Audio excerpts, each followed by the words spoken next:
texto já ilustra muito bem a maneira como funcionava o sistema patrão-cliente, patrão-devedor, patrão-servo. É, por exemplo, a constituição dos jantares daquela época. Veja bem, toda vez quando era realizado um jantar, o dono de casa se assentava na mesa central, e um costume grego-romano que fora adotado pelos judeus era colocar três mesas baixas em forma de letra U.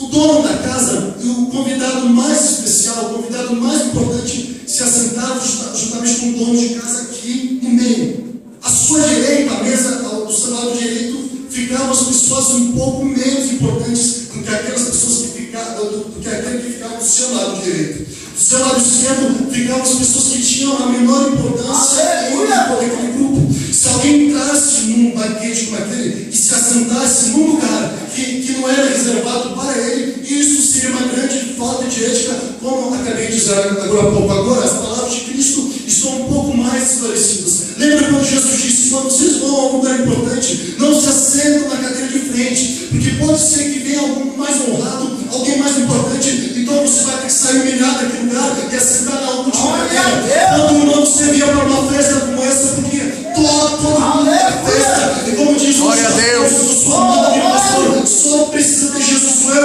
para fazer uma festa. Quando você vier para um culto como esse, não queira se assentar na primeira cadeira, entre aspas, sempre na última cadeira, entre de cabeça baixa, porque todo aquele que se saudar será humilhado, mas todo aquele que se humilhar, chega aqui lá diante de Deus, Deus o levanta. glória a Deus.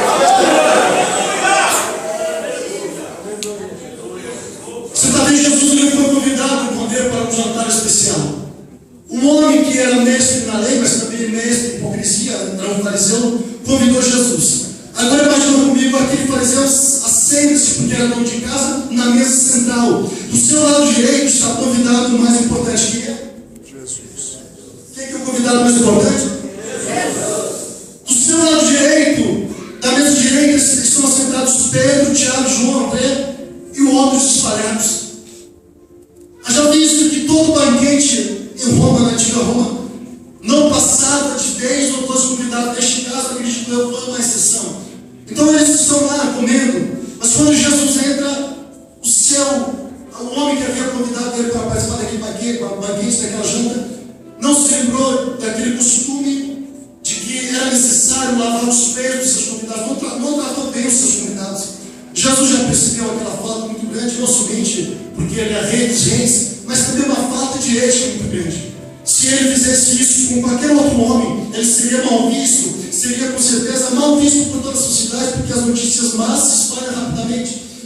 Agora imagina a cena comigo, está lá, lugar importantíssimo, acredito que tinham servos, porque os convidados eles ficavam atrás da mesa, e os servos eles ficavam na frente da mesa. É por isso que Jesus disse, quando seus discípulos estavam dizendo assim: ei, acho que o maior no reino de Deus sou eu. Tiago diz: não, o maior no reino de Deus sou eu. Jesus olha para eles e ele diz: ei, o maior no reino de Deus não é aquele que está em cima, o maior no reino de Deus é aquele que está embaixo. O maior daqueles que está no reino de Deus não é aquele que está atrás da mesa, mas na frente da mesa, não para ser servido, mas para servir. Mas naquele momento Jesus e seus discípulos estavam sendo servidos.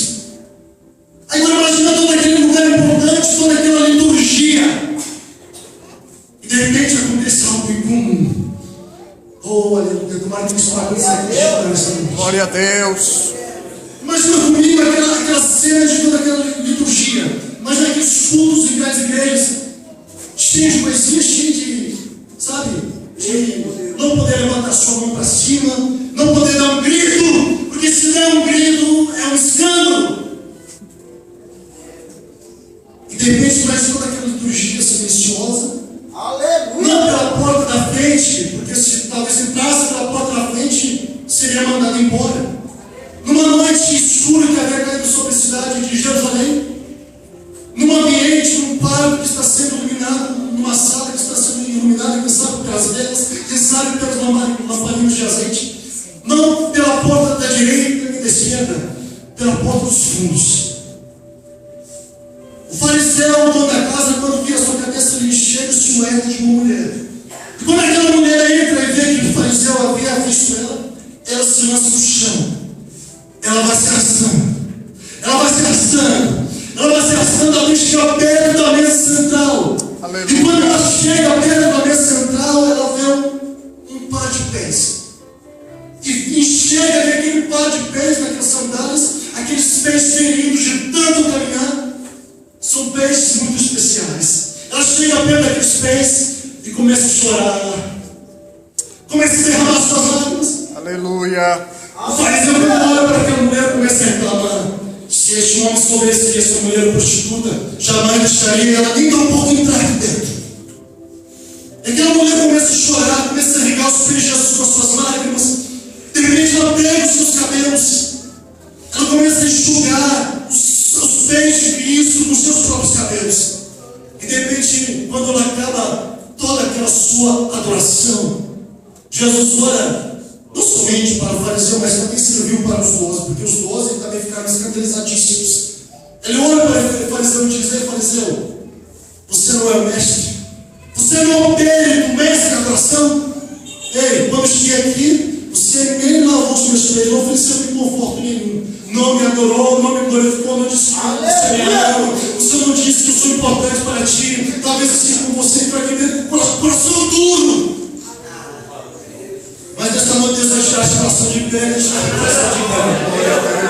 Mas quando essa mulher prostituta entrou aqui dentro, você reclamou. Você não murmurou dela, mas ela fez aquilo que você não fez.